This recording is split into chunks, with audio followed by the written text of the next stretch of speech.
Ma'asyiral muslimin wal muslimat rahimani wa rahimakumullah. Bicara neraka adalah bicara tentang rukun iman. Karena di antara rukun iman adalah iman dengan hari akhir. Salah satunya beriman dengan neraka. Dalam sebuah hadis Nabi SAW mengatakan khuffatil jannah bil makari wa khuffatin nar bis syahwat. Surga itu dikelilingi dengan perkara-perkara yang dibenci manusia, tapi neraka itu justru dikelilingi dengan perkara-perkara yang disukai manusia. Makanya orang masuk neraka itu tidak perlu belajar, tapi masuk surga itu harus belajar. Masuk neraka itu tidak perlu belajar, cukup maksiat saja, nanti Allah masukkan ke neraka. Makanya ada istilah ketika bicara surga dan neraka itu, kalau surga itu sifatnya darajat, kalau neraka itu sifatnya darokat. Apa darajat dan apa darokat? Kalau darajat itu artinya tangga ke atas, makin tinggi tangganya makin indah surganya. Tapi kalau neraka itu darokat, tangga ke bawah, makin bawah nerakanya makin dahsyat kengeriannya. Ma'asyiral muslimin yang dimuliakan Allah Subhanahu wa taala, ketika Allah Subhanahu wa taala menciptakan surga dan neraka, sebagaimana diriwayatkan di dalam beberapa riwayat, di antaranya Imam Muslim dan yang lainnya. Jadi Allah memerintahkan Jibril untuk melihat surga. Maka Jibril pun kemudian berangkat ke surga. Setelah melihat keindahannya, maka Jibril datang menghadap Allah dan mengatakan, "Ya Rabb, kalau seluruh manusia tahu tentang keindahan surga, tidak ada manusia kecuali pasti ingin masuk surga." Akhirnya Allah Subhanahu wa taala mulai memagari surga itu dengan perkara-perkara yang dibenci oleh manusia. Setelah itu Allah perintahkan Jibril kembali melihat surga. Rupanya sudah dikelilingi dengan perkara-perkara yang dibenci manusia. Kata Jibril, "Ya Rabb, kalau surga seperti ini tidak ada orang mau masuk surga." Kemudian Allah Subhanahu wa taala memerintahkan Jibril untuk melihat neraka. Setelah melihat kengeriannya, Jibril datang menghadap Allah dan mengatakan, "Ya Rabb, kalau neraka seperti itu tidak ada orang yang mau masuk neraka karena ngerinya."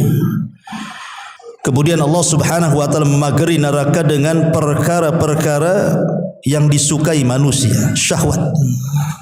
Kemudian Allah katakan, "Sekarang kau lihat neraka itu." Maka Jibril kembali ke neraka, kemudian menghadap Allah dan mengatakan, "Ya Rabb, kalau neraka dipagari dengan perkara-perkara yang disukai manusia, maka manusia semua akan masuk neraka."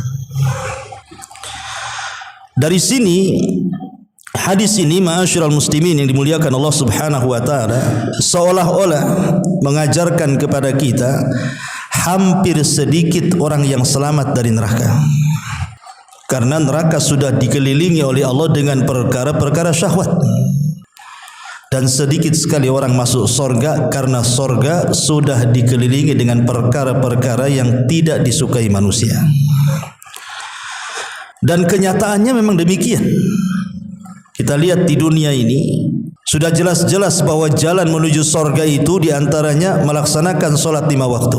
Pertanyaannya, dari orang-orang yang mereka mengaku Islam, berapa banyak orang yang melaksanakan sholat 5 waktu bagi laki-laki ke masjid? Sedikit. Apalagi di kampung-kampung kan begitu. Semua orang tua di masjid itu. Anak-anak mudanya kemana? Jangan di kampung, di Batam kurang lebih juga. Tapi kalau untuk perkara hura-hura, buat aja konser musik, undang artis dari Jakarta, nggak diundang pun datang. Celakanya paling depan pula dia. Kalau urusan-urusan yang seperti itu nggak diundang pun datang.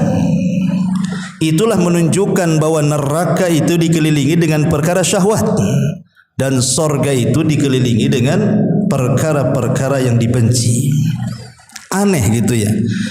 Padahal sorga itu sudah dijelaskan kenikmatannya dalam Al-Quran, dalam hadis Nabi, masih kurang tertarik pula manusia. Dan neraka pula sudah dijelaskan kengeriannya dan azabnya, kok mau masuk pula? Bahkan ada yang sesumbar pula, ndak apa-apa saya masuk neraka, biar ketemu artis-artis Hollywood katanya lah. Kok ada pula ngomong-ngomong kayak gini nih. Dia nggak tahu bahwa dicelupkan sekali neraka itu menghilangkan kenikmatan satu dunia. Ma'asyiral muslimin yang dimuliakan Allah Subhanahu wa taala, yang jelas pada akhirnya apabila manusia sudah diselesaikan semuanya oleh Allah Subhanahu wa taala, maksudnya diselesaikan hisabnya, maka manusia itu di akhirat itu cuman terbagi dua kelompok saja. Manusia itu hanya terbagi dua kelompok saja. Kelompok yang pertama yang disebut dengan ashabul jannah, dan yang kelompok kedua disebut ashabun nar. Itu akhir perjalanan manusia. Makanya Umar bin Abdul Aziz rahimahullahu taala, seorang khalifah yang sangat-sangat adil sekali. Kalau kita mengupas biografinya, Umar bin Abdul Aziz itu luar biasa. Berkuasa 2 tahun tetapi tidak ada orang miskin di negaranya. Saking hebatnya itu aturan yang digunakan Umar bin Abdul Aziz itu. Memberlakukan zakat dan menghapuskan pajak. Kemudian memberantas para koruptor. 2 tahun berkuasa, tidak ada orang miskin di negaranya.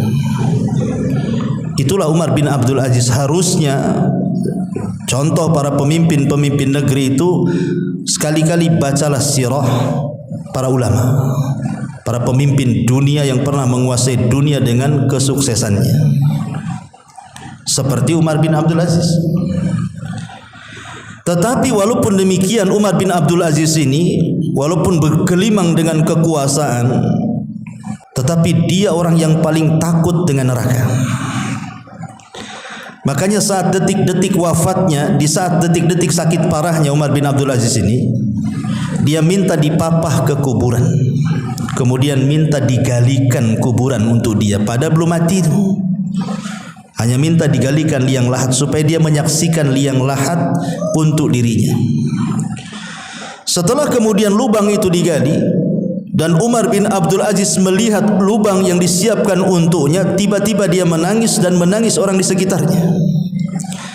Kemudian ditanyakan, wa mayubkika ya Amirul Mukminin, apa yang membuat Anda menangis wahai Amirul Mukminin? Maka Umar bin Abdul Aziz mengatakan, aku menangis karena aku tidak tahu dari kelompok mana kelak pada hari kiamat. Apakah aku termasuk kelompok min ashabin nar yang akan masuk ke dalam neraka, ataukah aku termasuk kelompok min ashabil jannah yang akan masuk ke dalam sorga? Karena manusia di akhirat itu akhirnya cuma di 2 tempat ini saja.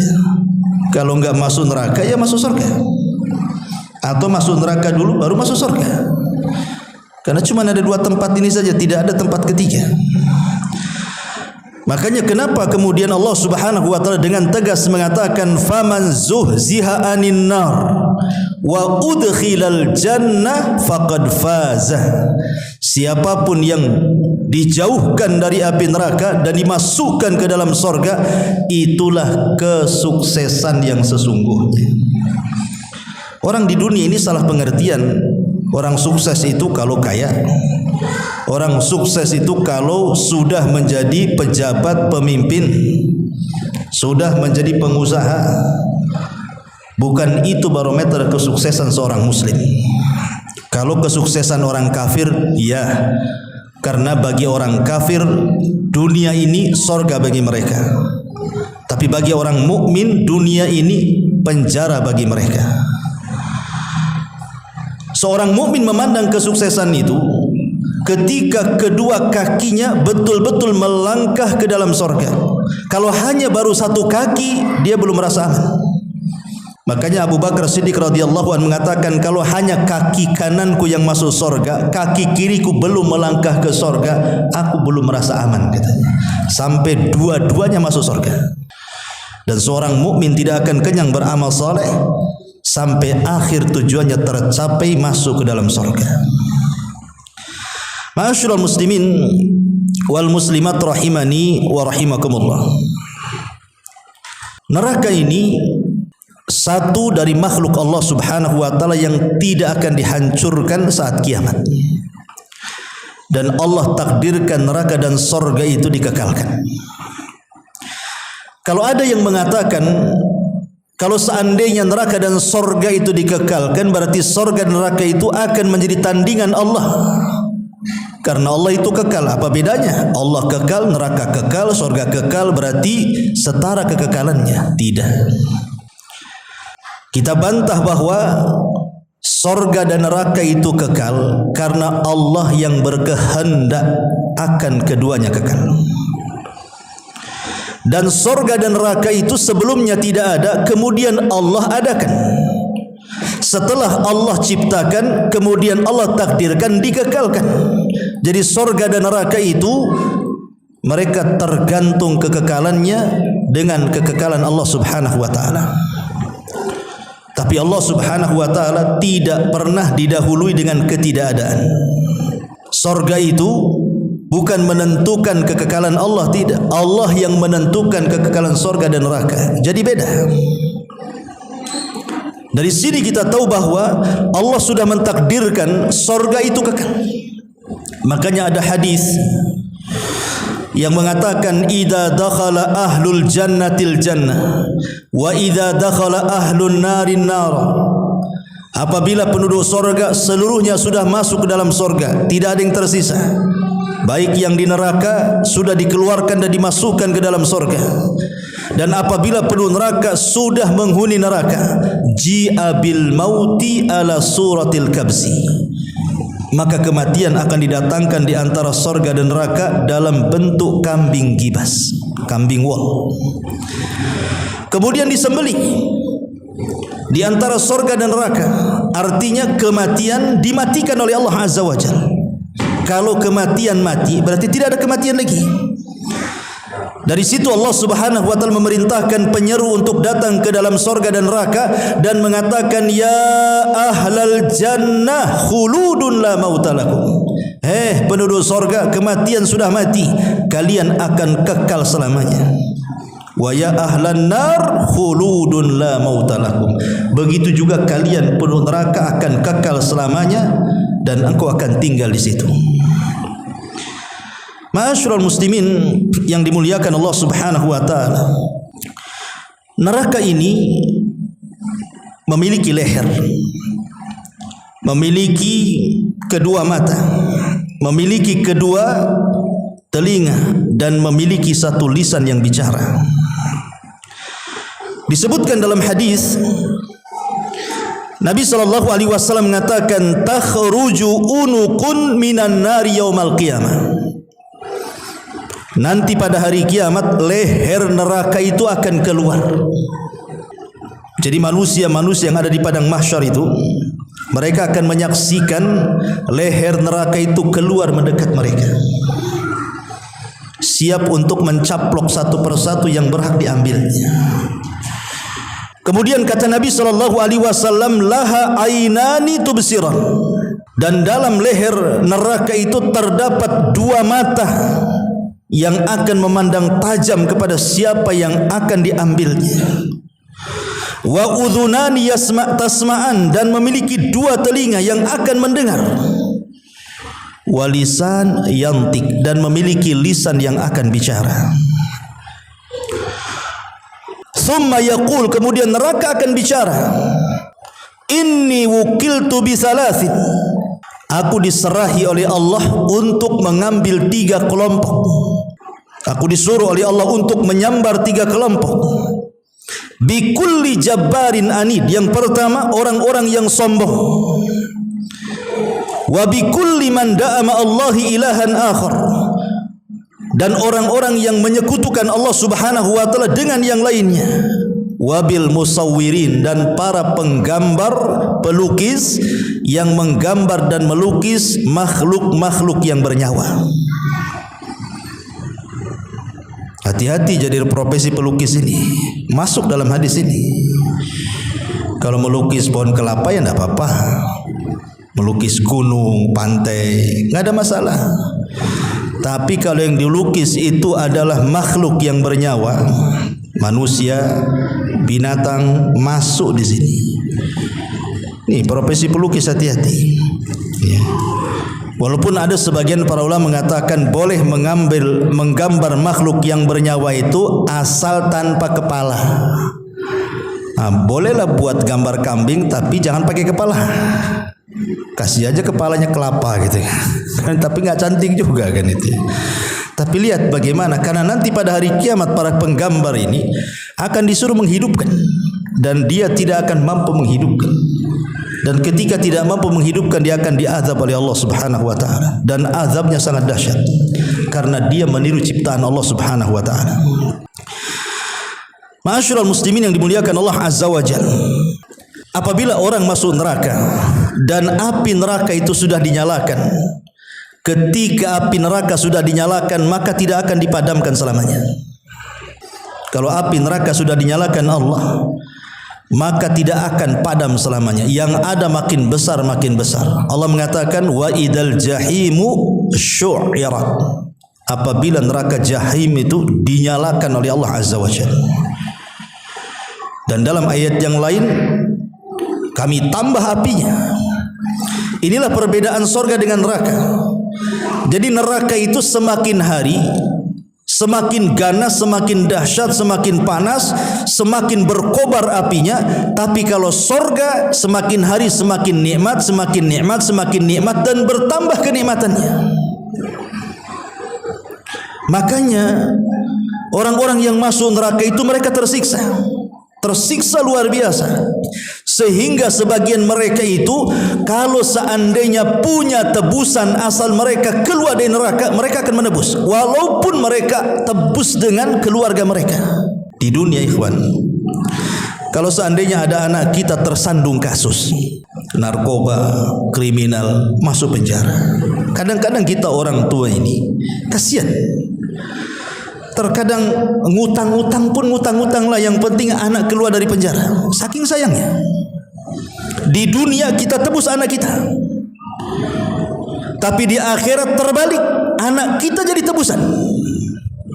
Saya bayangkan, di dunia kalau istri kita, keluarga kita tersandung kasus, pasti kita akan berusaha untuk mencari tebusan, cari lawyer supaya dia bebas.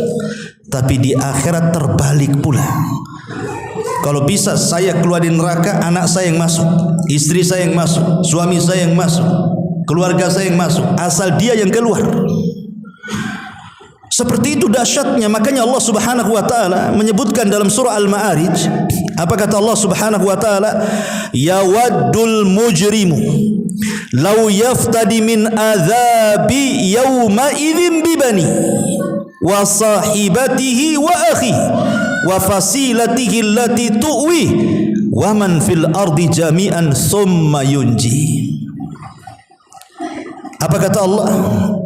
Orang-orang yang mujrim, orang-orang yang berdosa itu, mereka berangan-angan, bercita-cita kalau mereka ingin keluar dari neraka dengan cara menebus dengan anaknya, menebus dengan pasangannya, menebus dengan saudaranya, menebus dengan unta-untanya, bahkan dengan seluruh kekayaannya yang ia miliki, satu dunia kalau dia punya maka akan jadi tebusan. Yang penting dia selamat. Lihat ya, dahsyatnya seperti itu juga. Makanya Allah Subhanahu wa taala mengatakan dalam surah Fatir ayat 37, wa hum yastarikhuna fiha rabbana akhrijna na'mal salihan ghairal ladzi kunna na'mal Maka Allah jawab, awalam nu'ammirkum ma yatadzakkaru fihi man tadzakkar wa ja'akumun nadhir fadzuqu fama lidzalimina min nasir. Apa kata Allah? Dan mereka berteriak-teriak di neraka, saking tersiksanya mereka berteriak-teriak tuh, menjerit-jerit di neraka. Dan mereka memanggil-manggil Allah dan mengatakan, Rabbana ya Rabb kami, akhrijna, keluarkan kami dari neraka, karena tidak tahan, minta dikeluarkan. Mulai mereka berjanji kepada Allah, kalau kami dikeluarkan dari neraka, ya Allah, na'mal salihan, kami janji kami akan beramal soleh katanya. Yang dulu di dunia kami lalai, kami janji kalau engkau keluarkan kami dari neraka, kami akan baik di dunia. Apa jawaban Allah? Awalam nu'ammirkum. Kenapa kau ngomong sekarang? Di dunia aku sudah kasih umur panjang kepada kamu. Bahkan sudah datang peringatanku kepada kalian. Wa ja'akumun nadhir. Kemana saja di dunia seolah-olah ingin mengatakan, loh dulu aku kasih umur panjang loh kepada kamu. Ada yang mengatakan ahli tafsir maksudnya awalam nu'ammirkum ini maksudnya diisyaratkan kepada orang-orang yang usianya 60 tahun. Walaupun ada yang mengatakan 40 tahun. Jadi ini ayat ini peringatan kepada anda yang usianya sudah 40 tahun, dan lebih dahsyat lagi peringatan ini kepada anda yang usianya 60 tahun. Seolah-olah Allah mengatakan, lah di dunia aku loh kasih usia sampai 40 tahun, sampai 60 tahun. Kemana kan usia itu, gitu maksudnya. Kenapa kemudian di usia 40 tahun atau dia sudah 60 tahun? Karena biasanya usia 40 tahun itu hampir secara keseluruhan nikmat Allah itu sudah kita terima. Rata-rata usia 40 tahun ke atas itu rata-rata sudah berkeluarga. Itu nikmat. Rata-rata sudah punya anak. Rata-rata sudah punya tempat tinggal. Rata-rata sudah punya pekerjaan. Rata-rata akalnya sudah bijaksana. Ya, artinya kan sebagian besar nikmat Allah sudah dikasih itu. Umur 40 tahun atau 60 tahun ke atas itu. Makanya Allah senggol di sini loh. Di dunia loh aku kasih 40 60 tahun, kemana umur itu? Makanya Allah Subhanahu wa taala akhiri ayatnya fadzuqu famaliz zalimina min nasir. Sekarang rasakan oleh kalian azab kami, dan tidak ada bagi orang-orang zalim itu sebagai penolong. Bahkan sebagian penduduk neraka itu mereka berteriak-teriak kepada siapa? Malaikat Malik, penjaga neraka. Kalau malaikat Ridwan, penjaga sorga. Allah mengatakan dalam Al-Quran itu, mereka berteriak-teriak kepada malaikat Malik dan mengatakan, wanadau ya Malik, katanya, liyaqdi alaina rabbuk, katanya. Mereka berteriak-teriak, hei Malik, biarlah Tuhanmu membunuh kami saja, katanya. Mereka lebih baik mati daripada hidup. Apa kata penduduk neraka? Wahai Malik, bilang sama Tuhanmu, sudah bunuh kami saja, matikan kami saja, tidak perlu hidup lagi kami di sini. Tapi malaikat Malik diam saja.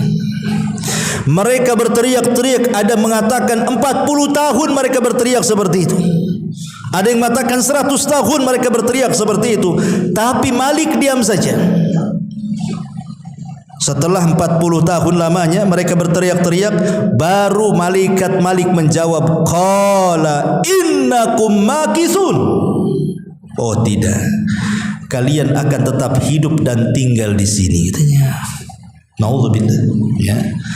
Ma'asyiral muslimin wal muslimat rahimani wa rahimakumullah, lihat bagaimana kondisi penduduk neraka itu luar biasa. Jangan dibayangkan seperti apa dahsyatnya neraka. Sama jangan dibayangkan seperti apa nikmatnya sorga. Ketika Nabi SAW mengatakan, a'dadtu li ibadis salihin ma la ainun ra'at wa la udhunun sami'at wa la khatara ala qalbi bashar. Aku peruntukkan sorga itu untuk hamba-hambaku yang saleh. Kenikmatannya tidak pernah dilihat mata, didengar telinga, terlintas pun tidak. Neraka pun seperti itu. Dahsyatnya tidak pernah dilihat mata, dahsyatnya tidak pernah terdengar telinga, bahkan terlintas pun tidak bisa kita bayangkan dahsyatnya neraka. Dahsyat sekali neraka itu. Ma'asyiral muslimin yang dimuliakan Allah Subhanahu wa taala. Apalagi kalau lihat kita menghitung satu hari di neraka dengan hitungan waktu di dunia, itu lebih mengerikan lagi. Allah Subhanahu wa taala mengatakan dalam Al-Qur'an, inna yauman inda rabbika ka alfi sanatin mimma ta'udun. Satu hari kehidupan akhirat bila dibandingkan kehidupan dunia itu sama dengan 1000 tahun. Jadi kalau seandainya Allah takdirkan, na'udzubillah lah, kita berlindung kepada Allah, mudah-mudahan kita tidak masuk neraka. Tapi kalau seseorang Allah takdirkan masuk neraka, kemudian diazab satu hari saja, berarti seolah-olah dia diazab di dunia ini 1000 tahun namanya. Satu hari diazab di neraka sama dengan 1000 tahun diazab di dunia. Itulah dahsyatnya, ya. Yang demikian ini pun tidak buat takut orang juga. Padahal sudah jelas-jelas kan, kalau orang merenung neraka itu harusnya takut neraka. Baik, kita akan sedikit bicara tentang sifat-sifatnya. Seperti apa sifat-sifat neraka itu, biar kita lebih bisa mendalami seperti apa neraka itu. Pertama, bentuknya dulu.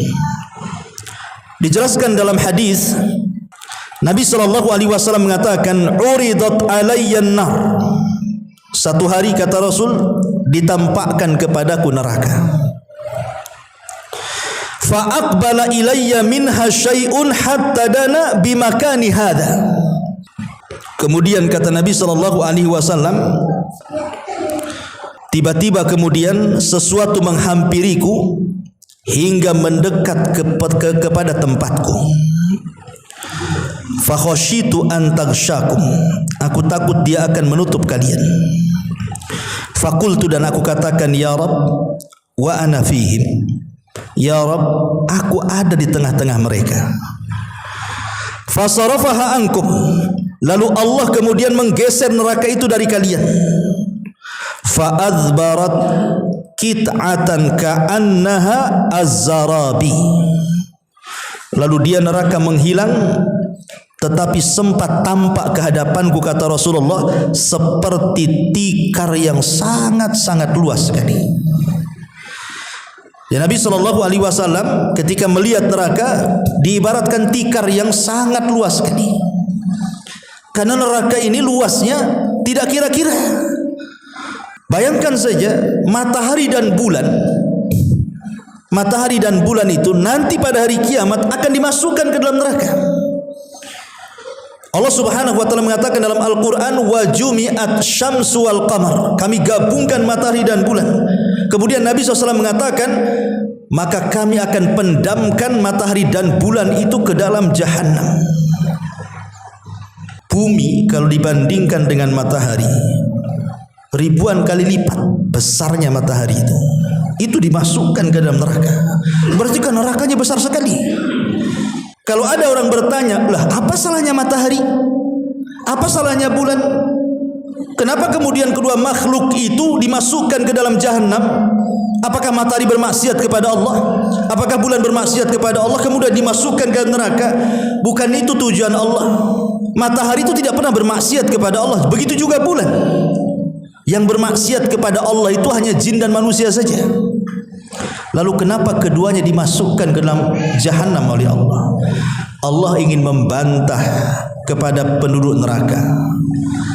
Seolah-olah Allah ingin katakan, hei orang-orang yang di neraka, siapa di antara kalian yang ketika di dunia menyembah matahari dan bulan? Sekarang matahari dan bulan pun bersama kalian di situ. Makanya Allah mengatakan, la ta'budu lisyamsi wala lil qamari wasjudu lillahi alladhi khalaqahunna in kuntum iyyahu ta'budun. La tasjudu lisyamsi walil qamar. Jangan sujud kalian kepada matahari ataupun bulan, tapi sujudlah kepada yang menciptakan keduanya. Karena nanti pada hari kiamat makhluk yang kalian sujud itu dimasukkan juga ke dalam neraka. Berarti keduanya bukan Tuhan, kalian salah nyembah. Jadi Allah hanya ingin membantah para penyembah matahari dan bulan. Karena di dunia ini masih banyak orang yang menyembah matahari dan bulan sejak zaman Nabi Ibrahim sampai sekarang. Nabi Ibrahim pernah datang kepada anak-anak muda para penyembah bintang, bulan dan matahari dan mengatakan, oh jangan-jangan bintang Tuhan saya, jangan-jangan bulan Tuhan saya, jangan-jangan matahari bulan saya. Namanya makhluk itu kadang muncul kadang tenggelam. Kata Ibrahim, aku gak suka lah Tuhan muncul tenggelam kayak gini, dan aku berlepas dari kesyirikan kalian. Rupanya bukan hanya di zaman Nabi Ibrahim saja para penyembah matahari dan bulan, sampai sekarang ada. Kita lihat kan, ada orang yang kadang-kadang bawa lidi pagi-pagi itu ditengokin ke matahari, nah gitu ya. Nanti sore pakai lidi lagi. Mereka menyembah ketika terbit matahari dan ketika tenggelamnya. Makanya di situ kata Rasul, jangan sholat. Jangan sholat ketika matahari terbit dan ketika matahari tenggelam, karena disitulah muncul dua tanduk setan. Kalau ingin sholat matahari terbit, biarkan meninggi satu tombak ke atas. Disitulah boleh kita sholat syuruk namanya. Yang kata Nabi SAW, kalau kita sholat subuh tidak beranjak dari tempatnya, kita zikir dan baca Quran sampai matahari terbit, biarkan dia meninggi satu tombak, lakukan 2 rakaat syuruk, maka pahalanya sama dengan haji dan umrah secara sempurna. Karena kita tidak boleh menyembah matahari dan bulan itu. Biarkan dia meninggi dulu. Karena kalau kita sholat di waktu matahari terbit, berarti kita sama sholat di waktu dengan para penyembah matahari. Biarkan mereka nyembah. Kita bukan menyembah mereka, kita menyembah Allah Subhanahu wa ta'ala. Jadi bentuk neraka kata Rasul seperti tikar yang luas. Kemudian juga bagaimana kedalamannya. Nabi SAW pernah duduk-duduk dengan para sahabat. Tiba-tiba ada suara menggelegar, dar gitu ya. Jadi Nabi SAW bertanya kepada para sahabat, kalian dengar suara itu? Kata sahabat, kami dengar wahai Rasul. Tahukah kalian suara apa itu? Sahabat mengatakan, Allah wa Rasuluh alam, kami tidak tahu wahai Rasul, Allah dan Rasul yang tahu. Maka Nabi SAW mengatakan, hadza hajarun rumiya bihi fin nari mundu sab'ina kharifah falahu wa yahwi fin naril an hinan taha ila qa'riha. Kata Rasul, itu batu sebesar unta yang dilempar ke dalam jahanam. Sudah 70 tahun batu itu melayang-layang, sekarang sudah sampai di dasarnya. Artinya kedalaman neraka itu, kalau kita lempar batu sebesar unta, setelah 70 tahun baru sampai di dasar jahanam itu. Itu kedalamannya itu. Coba bayangkan, kalau kita naik ke gunung saja yang sangat tinggi, jangan ke gunung lah. Pamannya ada hotel yang di Nagoya itu yang tinggi itu. Naik ke atas, nengok ke bawah tuh. Kalau orang tak terbiasa ketinggian, udah gemetar tuh, udah darah berhenti semua, udah takut kita. Nah gimana orang yang kemudian kepleset dari titian sirat itu kemudian masuk ke dalam neraka itu, dia baru sampai di neraka itu 70 tahun, bayangkan. Lah itu kedalamannya itu, ngeri itu neraka itu, ya. Kemudian juga ada pun panasnya. Nabi SAW mengatakan, narukum juz'un min sab'ina juz'an min nari jahannam. Api kalian di dunia ini itu hanya satu bagian dari panasnya api neraka yang ada dari 70 bagian. Dalam riwayat 100 bagian. Jadi api di dunia itu hanya satu bagian dari 70 bagian. Dalam riwayat 100 bagian. Yang satu bagian saja, lihat, bisa membakar loh. Api di dunia saja yang sekarang kita saksikan, kalau ada kebakaran itu, mendekat aja kita tidak mau. Kadang-kadang mendekat padahal jauh jaraknya. Kalau ada angin itu hembusan panasnya luar biasa tuh. Jadi satu bagian saja yang Allah ambil dari neraka kemudian disimpan di dunia itu, kalau mau bakar dunia itu sudah cukup tuh. Gimana kalau seandainya yang satu bagian digabungkan menjadi 70 bagian atau dalam riwayat 100 bagian, panasnya seperti apa itu? Kan ngeri itu, ya. Makanya kemudian Rasul mengatakan, api kalian itu hanya satu bagian dari 70 bagian api jahanam. Ini panasnya. Kemudian bagaimana naungannya? Di dunia kadang-kadang ada awan,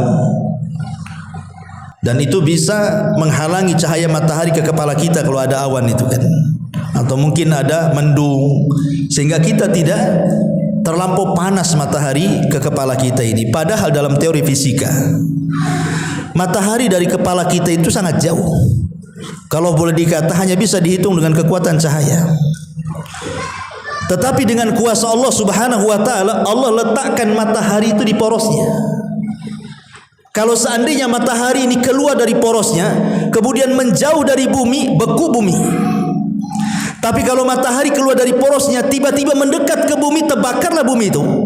Tapi dengan kekuasaan Allah, Allah tempel di tempat yang pas, tidak terlalu panas, tidak terlalu dingin, sehingga tidak membakar bumi, tidak menjadikan buku bumi.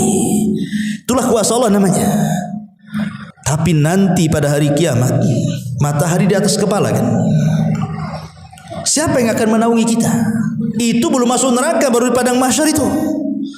Bagaimana pula kalau masuk neraka, apa naungannya? Maka Allah Subhanahu wa taala mengatakan dalam surah Al-Mursalat ayat 29 sampai 31. Allah mengatakan, intaliqu ila ma kuntum bihi tukadzibun. Intaliqu ila dhillin dhi thalathi syu'ab la dhalilin wa la yughni minal lahab innaha tarmi bisyararin kal kausar ka'annahu jimalatun sifr. Dikatakan kepada mereka orang-orang yang berhak masuk neraka itu, pergilah kalian kepada azab Allah Subhanahu wa taala. Wahai para pendusta-pendusta, pergilah kalian akan mendapatkan naungan yang mempunyai 3 cabang, yang tidak melindungi dan tidak pula menolak nyalanya api. Sesungguhnya neraka itu melontarkan bunga-bunga api besar dan setinggi istana, seolah-olah ia iring-iringan unta yang kuning, kata Allah. Lihat. Jadi sudah tidak ada naungan, di atas itu api gitu ya. Kalau saya boleh analogikan seperti ini ibu bapak ya, ibu saya kurung di gubuk ya. Gubuknya ini tidak terlalu tinggi, mungkin 2 meter lah tingginya. Tidak ada plafon, hanya pakai seng saja. Kemudian matahari lagi terik-teriknya tuh, sehingga menyengat seng itu. Kita aja dalam gubuk itu pengen keluar tuh, kayak di sauna aja jadinya kan. Itu logika sederhana tuh. Itu belum pakai api, baru panasnya seng saja kita udah nggak tahan tuh. Jangan lagi cerita itu di rumah saja, kalau tidak ada AC, ada kipas, dah haredang-haredang aja kita kan, maunya keluar saja. Lah ini gimana kalau seandainya naungannya bukan seng, langsung api pula di atas tuh, dan api itu sebesar-besar istana pula. Kan ngeri sekali neraka ini kan. Nah itu naungannya tuh. Adapun anginnya, Allah Subhanahu wa taala mengatakan, wadhillim min yahmum la baridin wala karim. Adapun anginnya yang akan bertolak itu, min samumin wa hamim, akan datang angin yang sangat panas dan air panas yang mendidih, dan dalam naungan asap yang hitam, tidak sejuk dan tidak menyenangkan, kata Allah. Kalau ada angin di dunia masih enak lah kita, namanya panas dalam rumah, keluar ada angin kan enak tuh.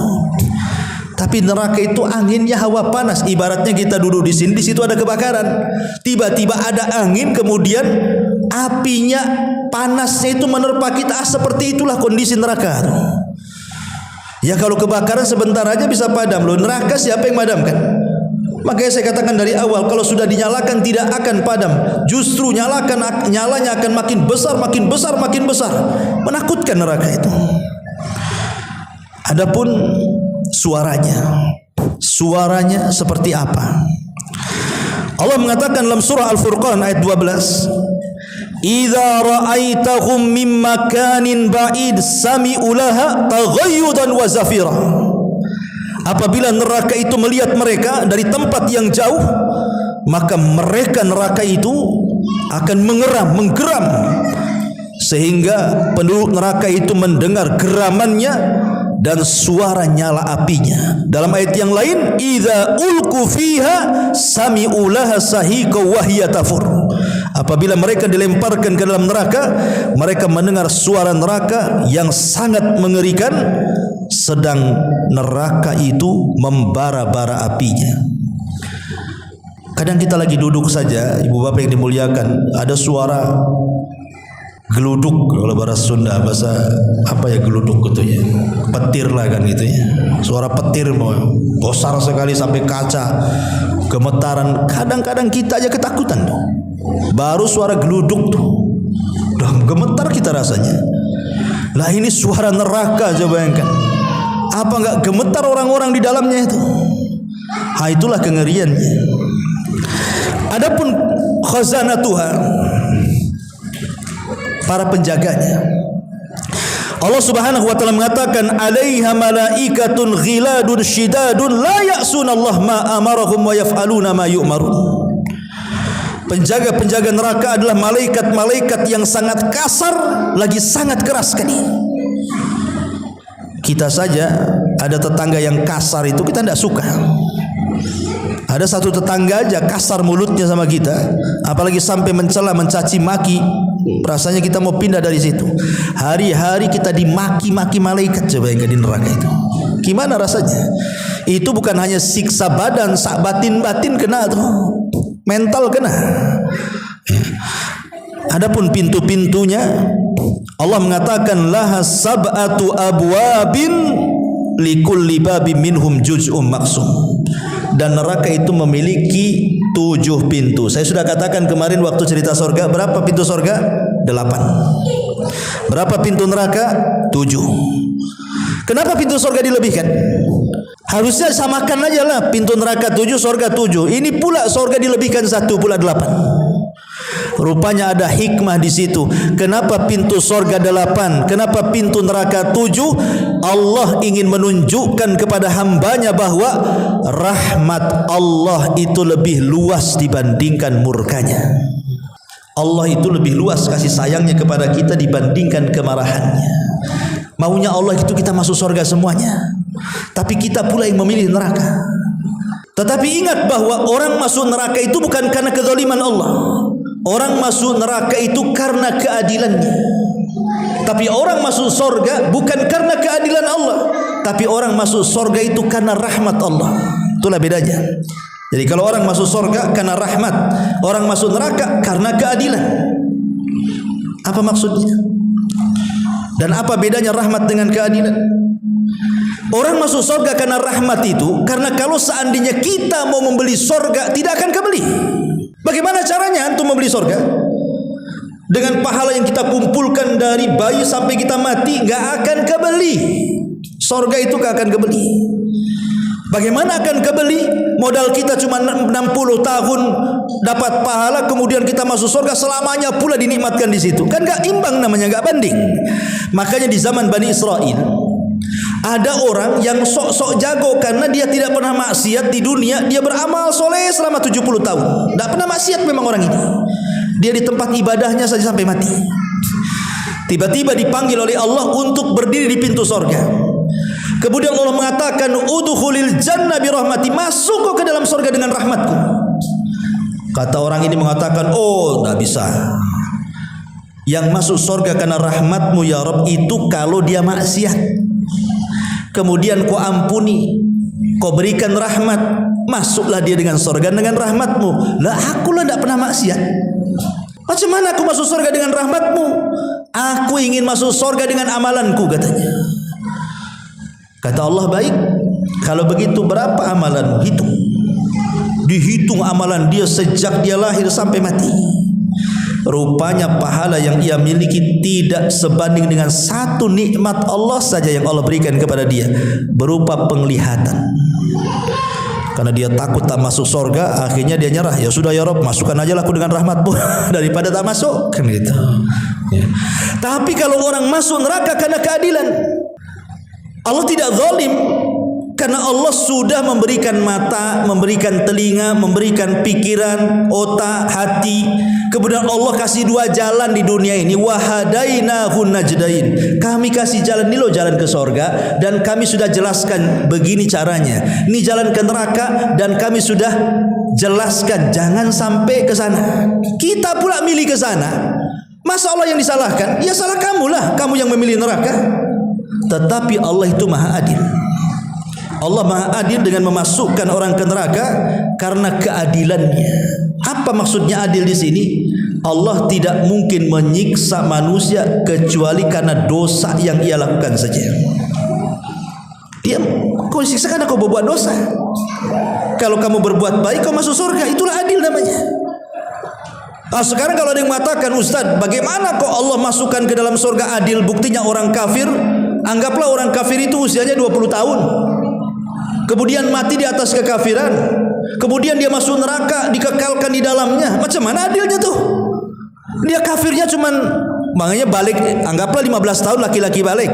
Mati di usia 20 tahun, berarti kekafirannya hanya 5 tahun saja kan? Kemudian dia mati, masuk neraka, dikekalkan pula di neraka. Mana adilnya?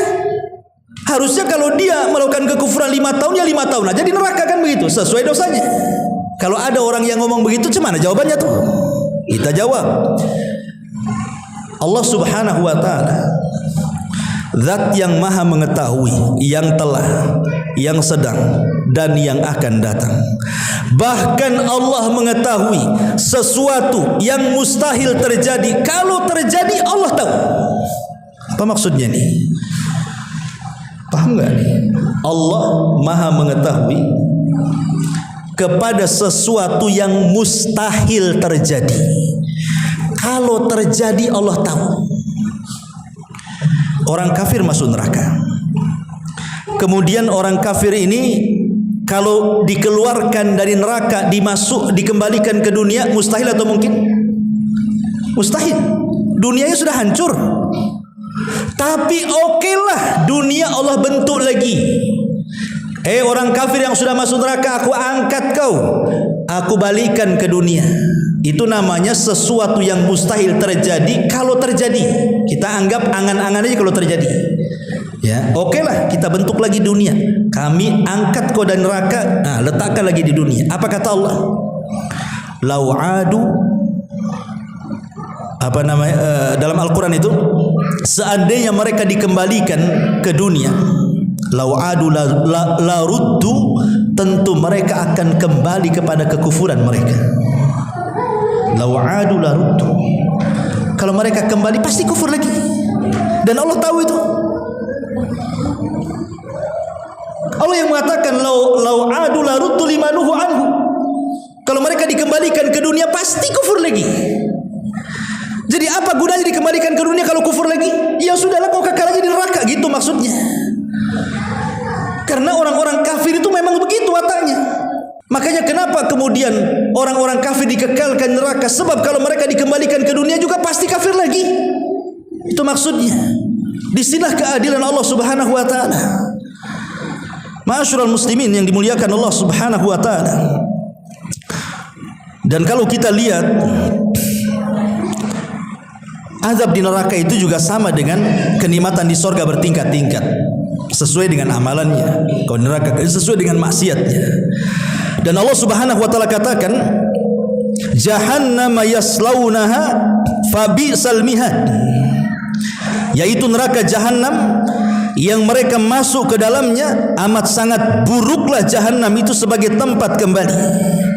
Kemudian Allah subhanahu wa ta'ala mengatakan, hadza falyadzuquhu hamimun wa ghassaq, inilah azab neraka, biarlah mereka merasakannya. Minum mereka dari air yang sangat panas dan air yang sangat dingin sekali dan bisa mematikan. Wa akharuna min syaklati azwaj, Allah mengatakan wa akharu min syaklihi ajwajun, dan berbagai macam azab yang lainnya yang serupa dengan itu. Maknanya neraka itu bertingkat-tingkat sebagaimana dosa yang kita lakukan di dunia. Makanya ada istilah neraka yang paling bawah itu siapa penghuninya? Orang-orang munafik. Jadi orang munafik itu nerakanya paling bawah sekali. Kenapa orang munafik kok paling bawah? Kenapa enggak orang kafir? Karena orang munafik itu mereka kafir tidak, mukmin tidak. Mereka membohongi orang kafir, membohongi pula orang mukmin. Dibilang kafir dia mukmin, dibilang mukmin dia kafir. Itulah munafik. Mudzabdzabina baina dzalik, tidak ke sini tidak ke sana. Merugikan dua-duanya. Mereka merugikan orang kafir, merugikan orang yang beriman. Kalau orang kafir kan jelas, kafir jelas. Munafik pula tak jelas. Makanya diletakkan di intip neraka paling dalam. Allah mengatakan, innal munafiqina fi darkil asfali minan nar. Orang munafik itu diletakkan di intip neraka yang paling dalam. Maksud munafik di sini maksudnya munafik keyakinan, bukan munafik amal. Apa bedanya munafik keyakinan dengan munafik amal itu? Kalau munafik amal, ngomong suka dusta, berjanji suka khianat, kalau bertengkar ingin menang sendiri, itu namanya munafik amal. Hatinya tetap beriman kan, tapi kalau ngomong suka dusta, itu disebut munafik amal. Ini bukan yang dimaksud ayat tadi. Orang munafik di dasar bukan itu, tapi yang dimaksud munafik yang akan diletakkan di dasar itu adalah munafik keyakinan. Apa maknanya? Mereka masuk Islam dengan lisannya, keluar dari Islam dengan hatinya. Makanya munafik disebut munafik itu diambil dari kata nafak. Nafak itu bahasa Arab, bahasa kitanya gorong-gorong. Ya, gorong-gorong tuh itu disebut nafak. Sebab kalau kita kasih air di sini, keluar dari sana. Nah, itulah gorong-gorong. Seolah-olah masuk Islam dari sini, keluar Islam dari sana. Gitulah munafik itu. Makanya disebut munafik karena diambil dari nafak. Ya, masuk Islam dengan lisannya, zahirnya nampak Islam, hatinya benci dengan Islam. Jadi masuk Islam dengan lisannya, keluar dengan hatinya. Makanya definisi munafik itu menampakkan Islam dan menyembunyikan kekafiran. Mereka lah orang-orang yang disebut dengan orientalis namanya. Jadi orang-orang kafir pura-pura masuk Islam, kemudian belajar Quran, belajar sunnah, bukan untuk diamalkan, untuk menghancurkan Islam. Itulah munafik. Dan munafik di zaman Rasul itu susah dilihat, karena tidak bisa dibedakan mana sahabat mana munafik. Tapi di zaman sekarang munafik terang-terangan di sini. Lihat di medsos itu orang yang menghina Allah, menghina Rasul, menghina Quran, menghina Allah, dihinanya. Padahal dia Muslim pula. Lah Muslim kok menghina Allah, Muslim kok menghina Rasul, Muslim kok menginjak-injak Quran. Gimana ceritanya ini? Nampak sekarang ini mana munafik mana tidak. Ini yang pertama. Yang kedua, di atas munafik ada namanya murtad. Ingat, murtad itu paling dalam tuh nerakanya. Dia di atasnya munafik. Kenapa kemudian orang murtad lebih parah dibandingkan orang kafir? Karena orang murtad itu tahu kebenaran, tapi dia tinggalkan kebenaran. Dia sudah dapat hidayah Islam, pindah pula agama, kan kurang ajar namanya. Makanya diletakkan di atas munafik di nerakanya. Baru di atas munafik itulah kafir orang-orang musyrik. Orang-orang musyrik, orang yang nyembah berhala, nyembah sapi, nyembah ular sendok, nyembah apalah gitu kan. Kan macam-macam tuh. Saya baca satu buku itu di India. Agama terbanyak di dunia itu di India. Sampai 1000 agama di India tuh. Kalau 1000 agama berarti kan 1000 Tuhan tuh. Di India tuh macam-macam keyakinan tuh. Sampai ada yang nyembah gajah, nyembah sapi. Jadi kalau ada sapi masuk pasar makan kangkung itu jangan dilarang, itu Tuhan lagi makan kangkung. Di India, naudzubillah. Maaf sampai saya baca ini, maaf saja ini mungkin agak jorok. Sampai di India itu dibuatnya patung perempuan. Patung perempuan. Kemudian dipahatnya kemaluannya. Kemudian disembah pula tuh kemaluannya, naudzubillah. Saya baca tuh. Jadi saya baca lagi, kenapa alasannya itu? Mereka mengatakan karena dari situlah keluar orang-orang mulia, keluar para nabi katanya, keluar orang-orang soleh. Lah kita bisa bantah, dari situ juga Abu Jahal keluar, dari situ juga Fir'aun keluar, dari situ juga Namrud keluar kan? Naudzubillah, nggak masuk di akal. Makanya orang musyrik itu menghilangkan akal orang, nggak dipakai akalnya kan? Alhamdulillah kita tidak jadi musyrik itu, kita masih mukmin sehingga kita dapat hidayah Allah Azza wa Jalla, akal kita masih berfungsi itu. Lah baru di atasnya orang kafir asli. Orang kafir asli maksudnya apa? Yahudi dan Nasrani, itu kafir asli namanya. Baru di atasnya seorang ahli tauhid yang bermaksiat. Paling atas neraka itu yang disebut dengan Jahannam. Jadi neraka Jahannam itu khusus orang-orang Islam yang ahli maksiat. Mereka dimasukkan ke dalam Jahannam, tetapi mereka tidak akan dikekalkan di dalamnya sesuai dengan dosanya. Itulah paling atas neraka. Jadi paling bawah munafik, di atasnya murtad, di atasnya lagi musyrik, di atasnya lagi kafir asli, di atasnya lagi bari mukmin yang bermaksiat tuh. Tuh ngeri itu kan. Itulah tingkatan-tingkatan neraka kata para ulama. Ma'asyiral muslimin yang dimuliakan Allah Subhanahu wa taala.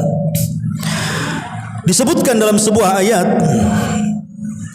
inna a'tadna lidh-dhalimina naran ahata bihim suradikuha wa iyastaghitsu yughatsu bima'in kalmuhli yashwil wujuh bi'sasy syarab wa sa'at murtafaqa. Sesungguhnya kami telah sediakan bagi orang-orang zalim itu neraka yang gejolaknya mengepung mereka, dan jika mereka meminta minum, niscaya mereka akan diberi minum dengan air seperti besi yang mendidih yang menghanguskan muka-muka mereka. Itulah minuman yang paling buruk dan tempat istirahat yang paling jelek. Hasan Al-Basri rahimahullahu taala, satu hari dia sedang mengajar seperti ini. Imam Hasan Al-Basri itu seorang ulama tabi'in, generasi kedua setelah para sahabat. Jadi ada murid-muridnya datang membawa air mineral kayak gini lah. Air mineral. Ini Israel apa Palestina? Ini Palestina. Jadi ada murid-muridnya, dia bawa air mineral, air bersih, dan dikatakan silahkan wahai imam, minumlah. Jadi Imam Hasan Al-Basri memandang air itu, tiba-tiba menangis. Jadi muridnya merasa bersalah. Apa salah saya? Saya kan hanya ngasih minuman supaya guru saya minum air mineral, air putih. Kenapa pula dia menangis gara-gara melihat air gitu? Jadi ditanyakan kepada Imam Hasan Al-Basri itu, wa mayubkika ya imam, apa yang membuat anda menangis wahai imam? Masa gara-gara mandang air juga menangis katanya.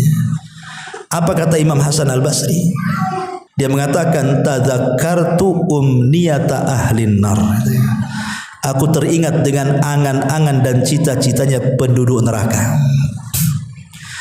Kemudian ditanya lagi, wa ma umniyatu ahlin nar ya imam, apalah cita-cita angan-angan penduduk neraka itu wahai imam?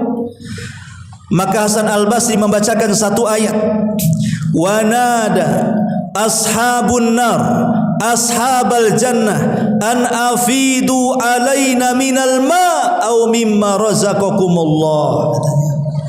Ketika penduduk neraka menyeru penduduk sorga, karena masing-masing ada jendela, jadi penduduk sorga bisa melihat penduduk neraka bisa melihat penduduk sorga. Jadi penduduk neraka ini memanggil-manggil penduduk sorga itu, wahai penduduk sorga, afidu alaina minal ma, bisa enggak kau hantarkan untuk kami walaupun setetes air yang ada di sorga kepada kami di sini, atau makanan yang Allah rizkikan kepada kalian. Apa jawaban penduduk sorga? Innallaha harramahuma 'alal kafirin ma'ab. Allah haramkan keduanya bagi orang kafir. Jadi angan-angan penduduk neraka itu cuma dua, pengen dapat air bersih dan pengen dapat makanan yang layak. Karena minuman di neraka itu semua panas, membakar usus, dan semua makanan di sorga itu pohon zakum. Zakum ini buah berduri yang kalau dimakan itu sampai di sini keselak, kemudian menghancurkan tenggorokan. Itu makanya mereka meminta kepada sorga, kasihlah. Masalahnya mereka itu tidak hidup tidak mati. Jadi mereka meminta, ya wahai penduduk sorga, kasihlah air sedikit itu ataupun mana makanan yang dirizkikan Allah. Tapi penduduk sorga mengatakan, innallaha harramahum 'alal kafirin. Oh maaf, Allah haramkan kepada kalian hai orang kafir. Maka selamanya mereka akan makan dari nanah dan darahnya penduduk neraka yang sangat mendidih itu, naudzubillah.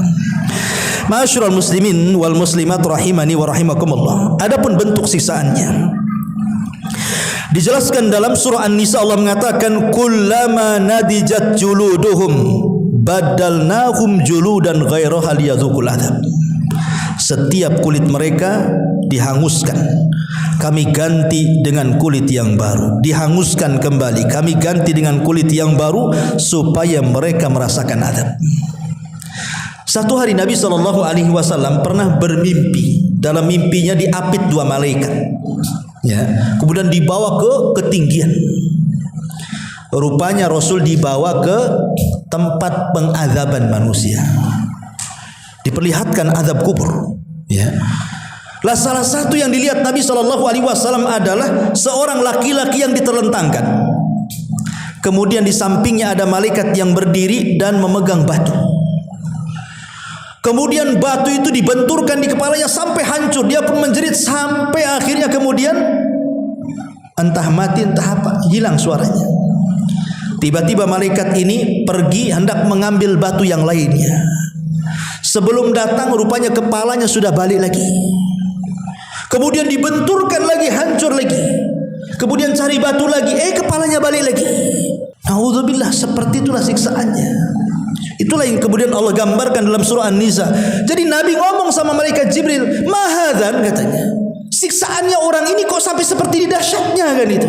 Emang apa dosanya?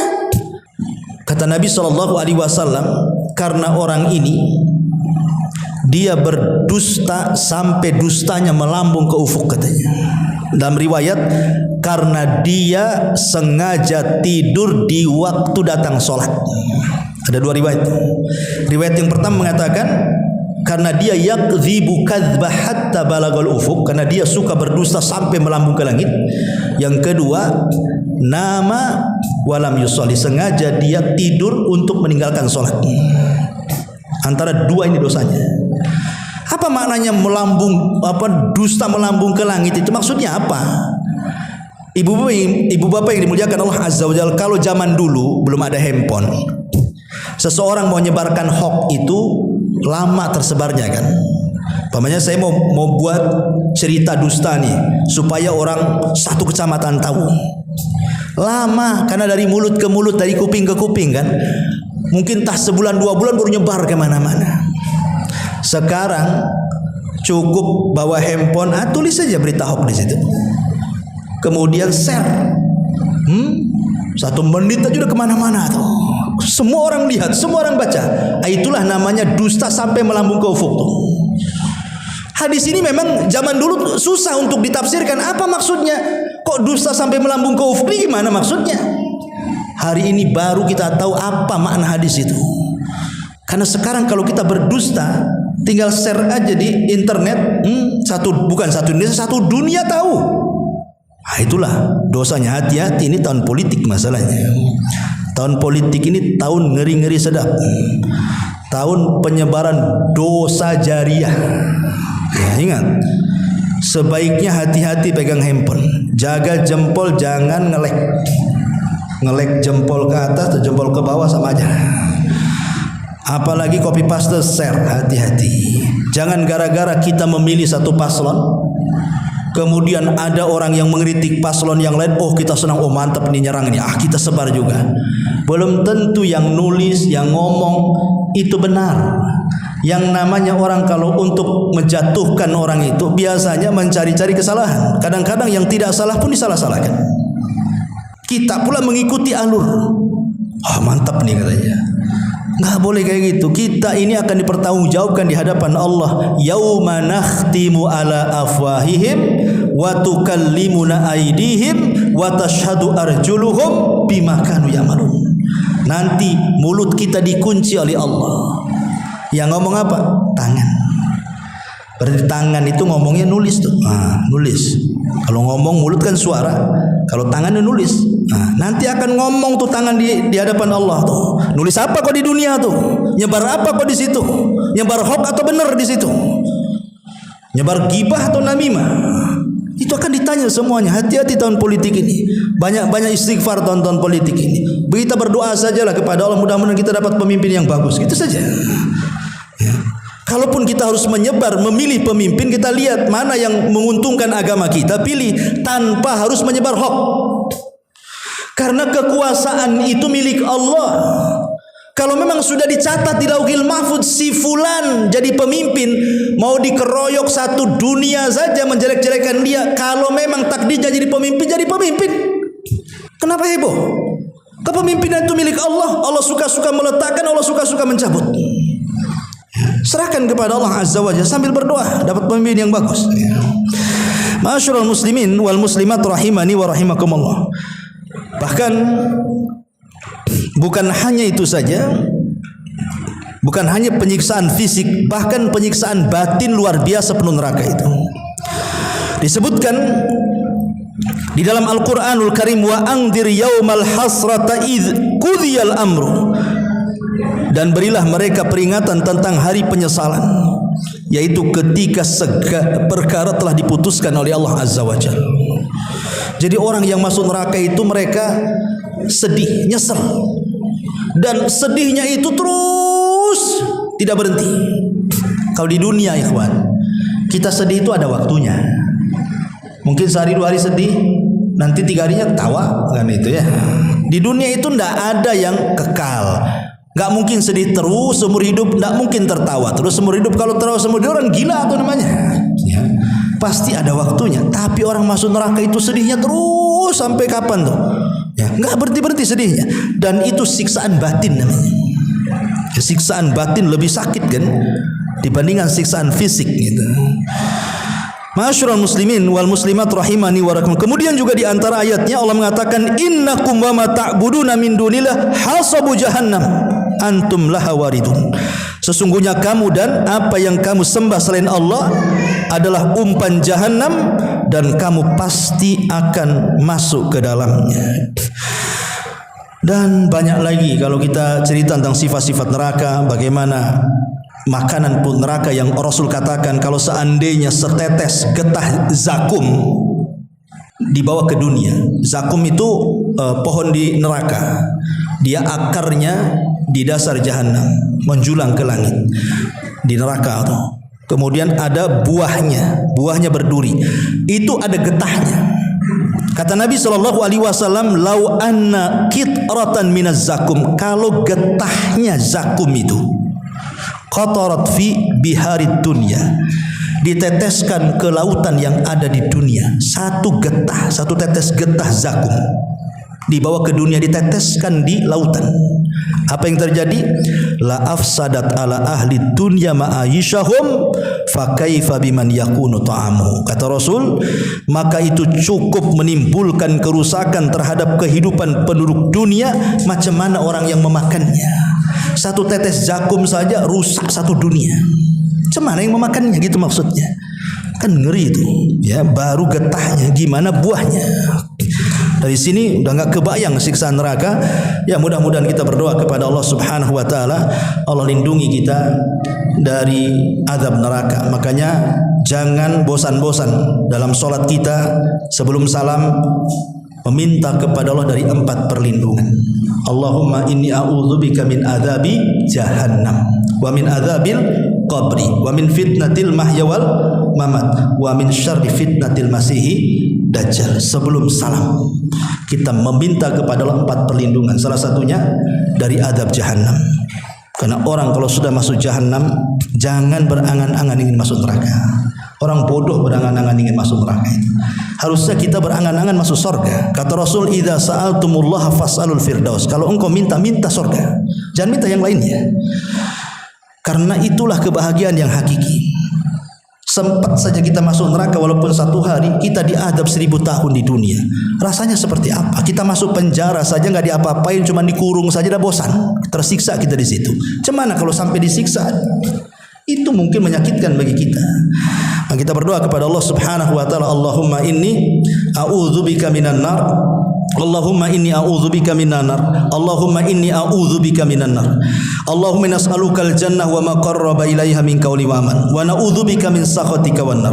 Wa na'udzubika min sakhatika wan nar. Rabbana la tuzigh qulubana ba'da idh hadaitana wa hab lana min ladunka rahmatan innaka antal wahhab. Rabbana atina fid dunya hasanah wa fil akhirati hasanah wa qina adzaban nar. Allahumma nas'alukal huda wat tuqa wal afaf wal ghina. Allahumma rabbana hab lana min azwajina wa dhurriyyatina qurrata ayun waj'alna lil muttaqina imama waj'alna lil muttaqina imama subhanakallahumma bihamdika asyhadu an la ilaha illa anta astaghfiruka wa atubu ilaik. Allahu ta'ala alam. Assalamualaikum warahmatullahi wabarakatuh.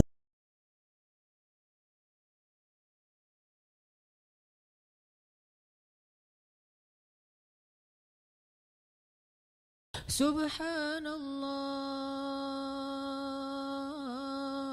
walhamdulillah wa la ilaha illallah wallahu akbar. Subhanallah